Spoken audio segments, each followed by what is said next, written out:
Welcome back to Views with Hughes and Jennifer News. This is Jerome Hughes. We're going to get into the whole mess behind the whole Black Girl Gamers or BGG debacle.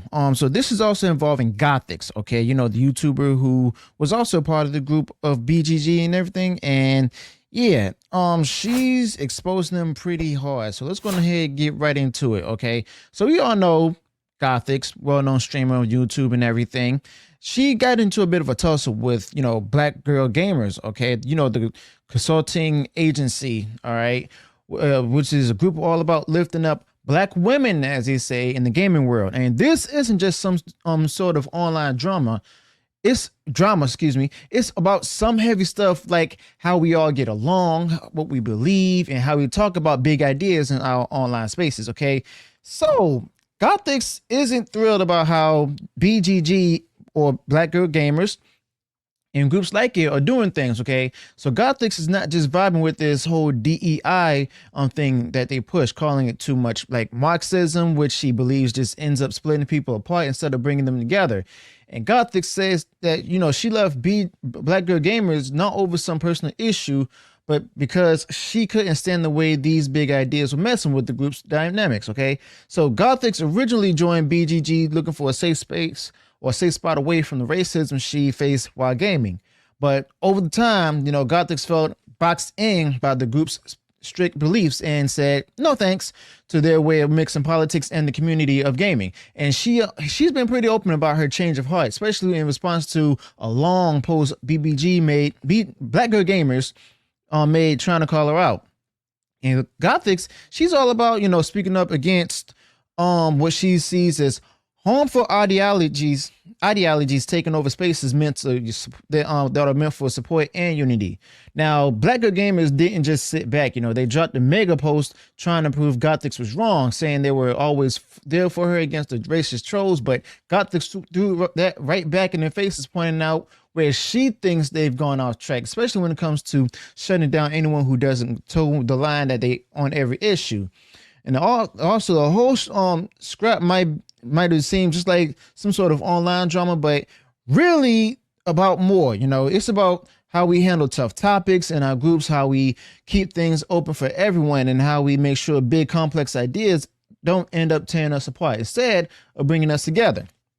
Now, Gothix, you know, her journey went on from being hurt by nasty words to standing up against what she sees as a bigger problem in these communities, and something a lot of us can learn from. As a matter of fact, I do have a clip of, you know, what she shared from her most recent video on YouTube and stuff. And this is where, you know, they claim that, you know, they never fired her, they never threw her out, she just left. And she also gave screenshots of them trying to communicate with her. But interestingly enough, well, they blocked her. So go ahead and get right into that. I've said throughout the years, so you can investigate something that one person said, but you're apparently blind to thousands of members from your community that you run. You're just blind to it. Can't see it. Oh, she blocked me, so I can't investigate it. So now let's look into this claim that I blocked them. Okay, I'm going to show you guys something. So here's the first thing that I want you guys to pay attention to. The screenshots that they showed you guys from our Twitter DMs implies that I blocked them. And because I blocked them, they were unable to follow up. So this is a burner account that I have. This is just me. And I blocked myself. All right. This account doesn't have me blocked. I'm going to show you right now. Okay. Unblock. All right.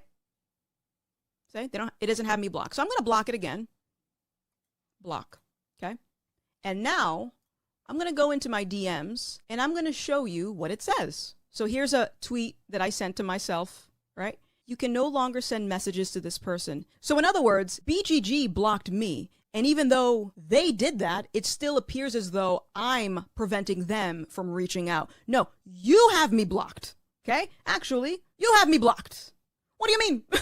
Hello? So it says here, hey there, this is for Jay, which is the owner of BGG. I'm not sure if she runs this Twitter account, but I need you to pass this along to her. I've been getting harassed for months from your members, as well as members of the cookout, and it seems the only thing that was done about it from BGG specifically was me being removed from the Twitch team. I'm going to copy and paste the message that I sent blank for context, so I appreciate your attention. Hey blank, I wanted to send you the courtesy email before I start publicly speaking out about my experiences with the cookout.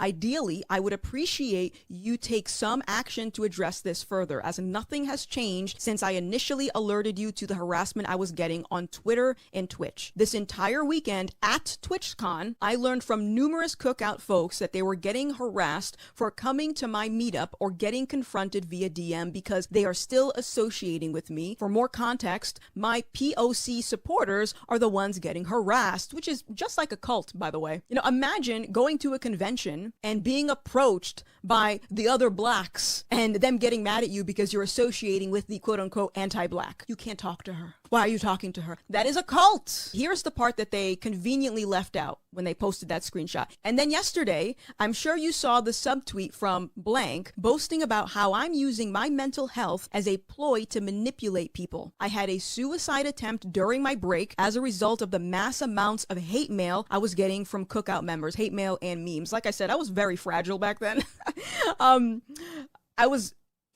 I attempted suicide. I'm going to be straight up with you. This is one of the things that I really hate about quote unquote safe space communities is they isolate you from different ideas and opinions, which means you never grow in emotional resilience. You maintain a level of sensitivity where memes and words will destroy you. And it destroyed me. But in any case, let's continue. I've spoken with a few other ex-cookout members who have had very similar interactions with other members for disagreeing or having differing opinions. This is not what I signed up for when I was told the cookout was an inclusive community. There is nothing that you or anyone can say to justify any of this hostility over a tweet where I stated an opinion. I'm okay with people sharing theirs and letting me know that they don't agree with me.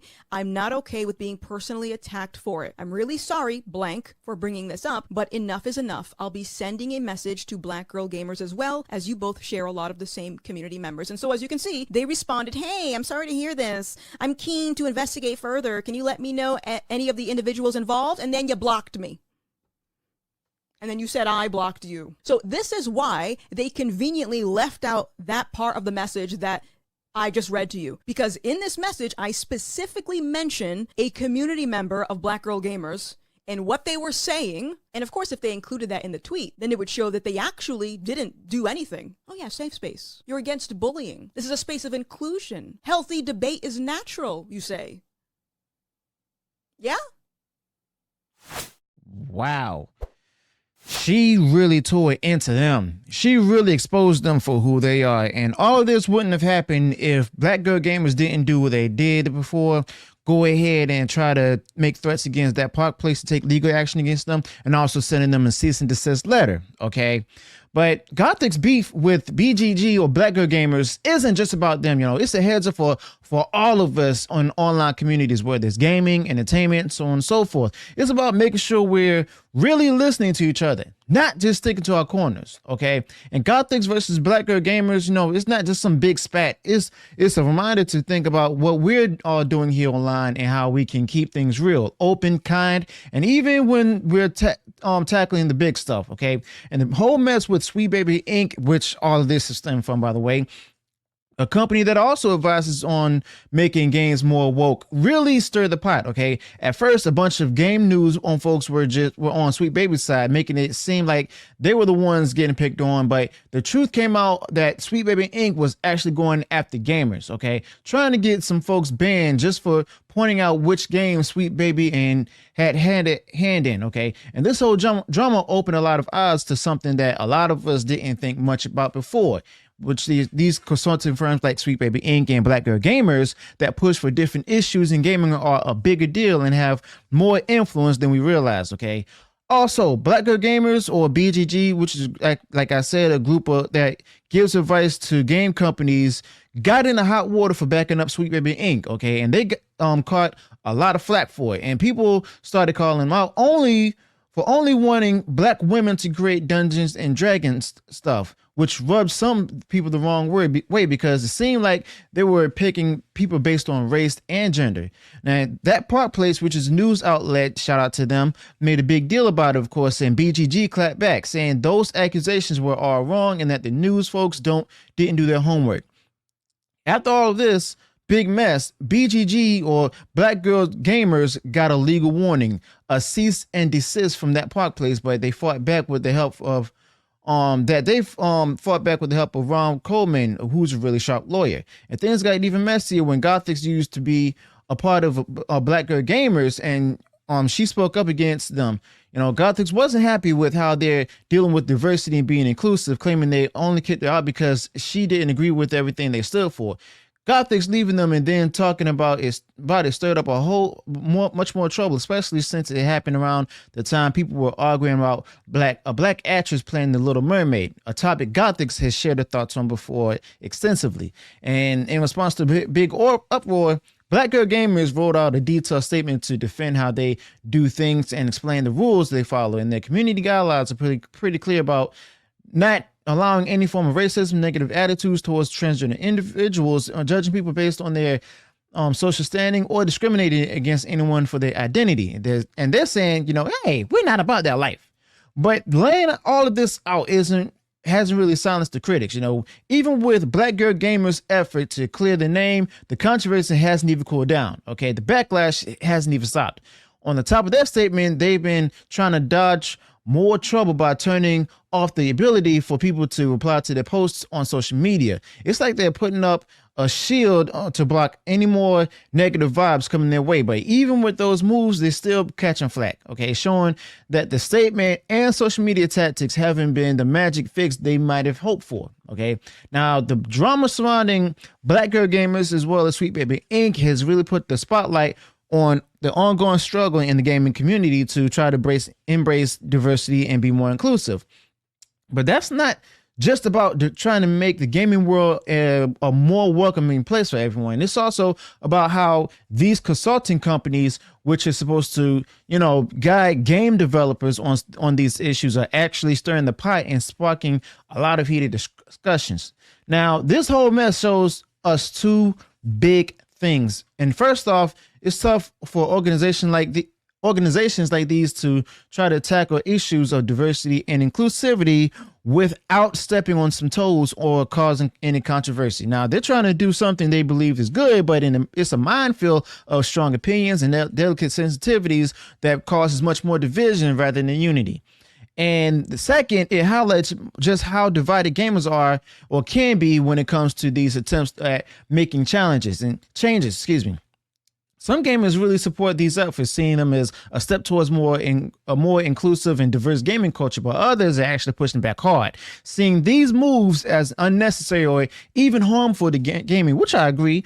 And they're not just sitting back quietly, they're voicing their opinions loud and clear, leading to some intense debates and conflicts within the community itself. So while the aim might be trying to make gaming better for everyone, the path there is proven to be a pretty rocky, with lots of differing views on what should be done as well as how to do it. My thing is, and here's my solution to the whole thing. How about we get rid of all of these modernized consulting companies? How about we have consulting companies that aren't associated with DEI or that are not even funded by the government? Okay, like some of these companies are. And the fact of the matter is, when you do that, companies going to make more money, as well as the fact that the gaming community itself is going to be far more united. All right. And all of this whole thing where I see that they're trying to bring unity, but at the same time, they're not really standing for that kind of unity themselves. Otherwise, basically Gothix wouldn't have been out of the group either way. And she wouldn't have said anything about it. So if you just go ahead and get rid of all these government-funded consulting companies and stuff, gaming would be in a much better place, and there wouldn't even be any Gamergate 2.